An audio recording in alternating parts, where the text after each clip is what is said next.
Canadian Family Health Counselling provides education and counseling services across Canada and beyond. Our holistic approach, called neural network therapy, uses practical tools to boost mood, reduce anxiety, manage anger, break unwanted habits, and develop strong, healthy relationships. Sit back and relax while Clinical Director and Founder Kim Sargent shares her insights and expertise on why emotional health matters. Welcome back to Emotional Health Matters. My name is Kim Sargent. I'm the Clinical Director of Canadian Family Health Counselling and founder of Neural Network Therapy. I wanted to hop on for just a few minutes today. I went to the symphony last night, and I do this sort of thing every now and again. Not usually the symphony. I have to say that was extraordinary. We have quite an incredible maestro here in Peterborough, and the energy in the room at any given moment is just electric.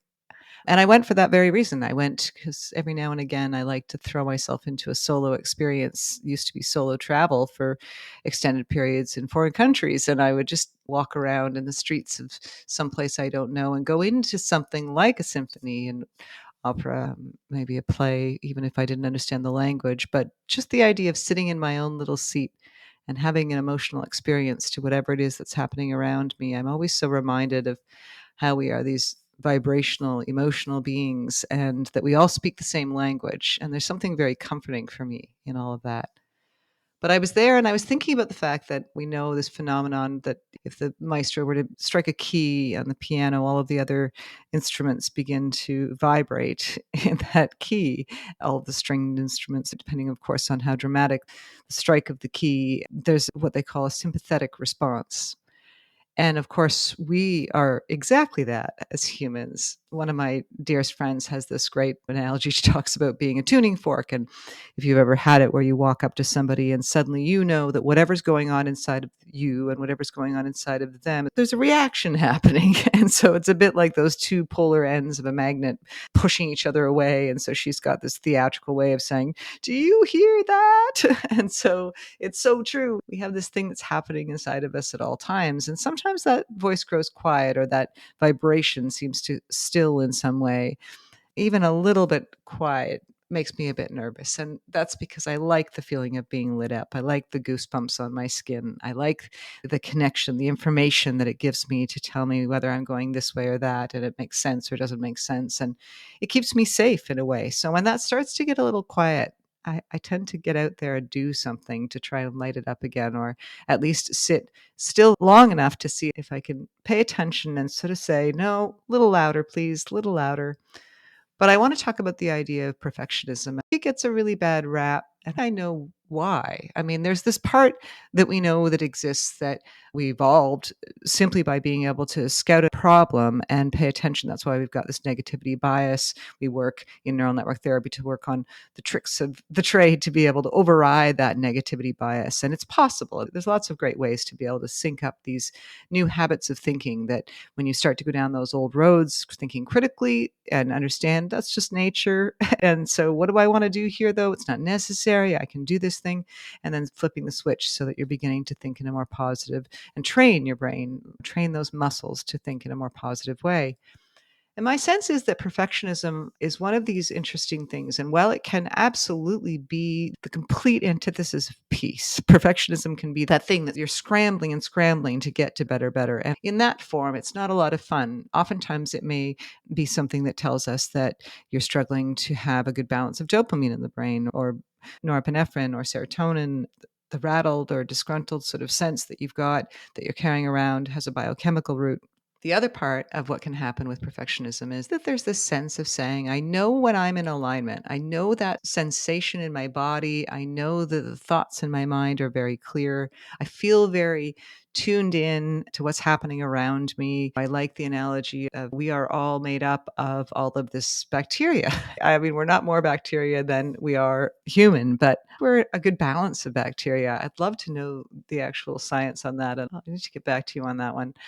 But we're walking around all the time also, though, with this great ability to connect to the universe around us. And so there's such interesting science looking at very much like mycelium in the ground. When we're at our best, all of us could agree that we get to this great deal of connectivity where we suddenly know things we don't necessarily have a reason to know, or synchronicity steps up, and suddenly we find ourselves able to connect from one moment or one person or one situation to the next with great ease, and sort of almost a surprise that the next logical step arrives in just that exact right moment in time. Perfectionism is connected to this. I actually have my own internal saying that will say, I really like my perfect feeling.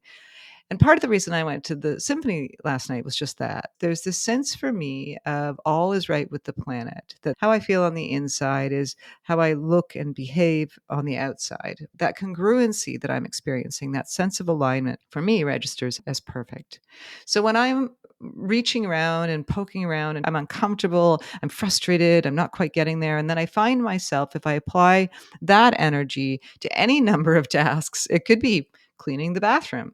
It could be that I'm working on a project and I'm scouring through and going through. I'm deep in editing right now, and that can send me down into that very frustrated, restless sense of perfectionism. And when I step back and I work with the energy instead, when I recognize that this energy isn't a bad thing, it's just calling me to say, I'm feeling disconnected. I'm feeling as though I'm not in alignment right now. And what I'm doing instead is pushing around in all the wrong directions. And as I'm doing that, things are getting worse. And as they're getting worse, of course, it's that snowball effect. Things continue to kind of spiral out. So I want to talk about ways in which we can reconnect to that, how we can look at perfectionism and get it back in alignment with our peace, because I think that's really the cue. And if we can retrain or even build for the first time this muscle that says to us, okay, I've got the ability to recognize these cues as something that tells me it's time to slow down or it's time to reconnect, it's time to get still. Then as I do that, I'm scratching the itch, I guess is the way to look at it. If you're out there and you don't understand the cues of your emotions, they can be really overwhelming. There's a lot coming at you. We live in a really speedy time of life where there's a lot of information floating around at all times. And we move from one step to the next, not necessarily understanding where it is we're going or putting a lot of thought into the pause that we can take to be able to gain some direction.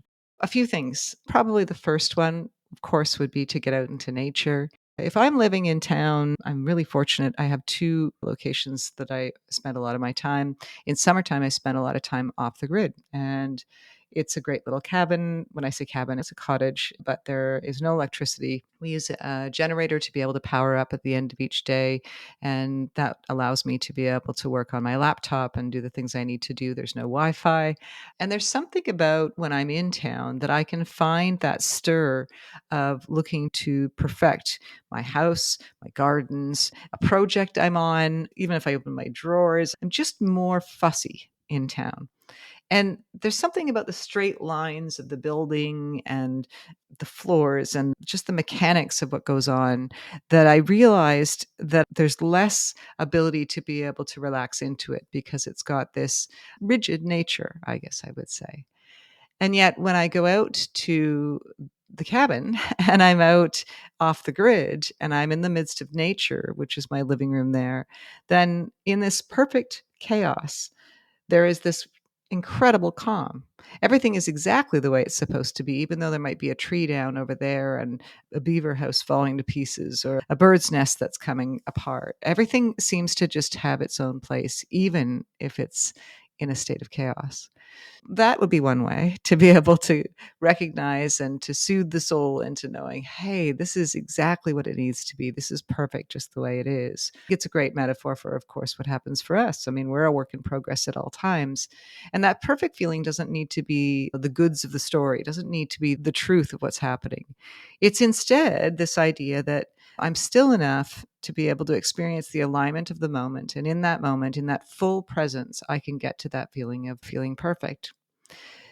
The other part that I think is really neat is being able to pick those comforts. And this goes back to the idea of self-care. We talk about self-care a lot, I know, but it's just what it is. It's so important. It's everything. And so, if you are tending to your own emotional state at all times, if it is the first thing and the most important thing that you deal with each and every day when you get up in the morning, then as you go out into your day, you are much more able, or certainly I am more able, to be able to allow the next logical step to come to me and for me to take that one, and then the next one, and I take that one. The guidance that comes to me when I'm in a slow down state is also something that feels perfect to me. So, that perfectionism can lie in just knowing that there's trust. There's trust that if I'm in a feel-good state, if my tuning fork is in the right key, that all other things are coming to me in that same place. And we know that there's a lot of science behind what's going on here, that we are vibrational beings. We know that a lot of electricity is going on. Einstein, who obviously he was a pretty smart guy, and he talked about this idea. Now it's known as the law of attraction. There's so many ways to, though, break this down. And when you're sitting and you're having a lit up experience by something, so let's just say that you're watching a movie that has a beautiful ending to it and you ripple with goosebumps from head to toe and you feel that sense of, I'm so deeply satisfied. That was a really beautiful moment in time. That's your emotional guidance system, rippling through, lighting up that energy and giving you that sense of you're here. This is it. You're part of it. Energy has made its way from head to toe. And that is sort of also the indicator of alignment. This is the thing that I want you to pay attention to, and pay attention to it not just a little bit and when things get muddy and you get frustrated, but all the time. And if it needs to begin with something by catching yourself in that restlessness, in that reaching to be perfect, then let that be the transformation of perfect. Let it be that what you're reaching for when you're getting fussed and frustrated over something that isn't going quite right, that it's a call to step back and say, I'm reaching for alignment is what I'm reaching for. That's what I'm looking for. I'm looking to be lit up from the inside out. And when I get to that feeling, you never get to that feeling and go, geez, I wish I could go further. There's no part of you that needs to go further. When you are lit up, you have a deeply satisfied sense about you. So let that be your tuning fork. Let that be how you participate in this orchestra.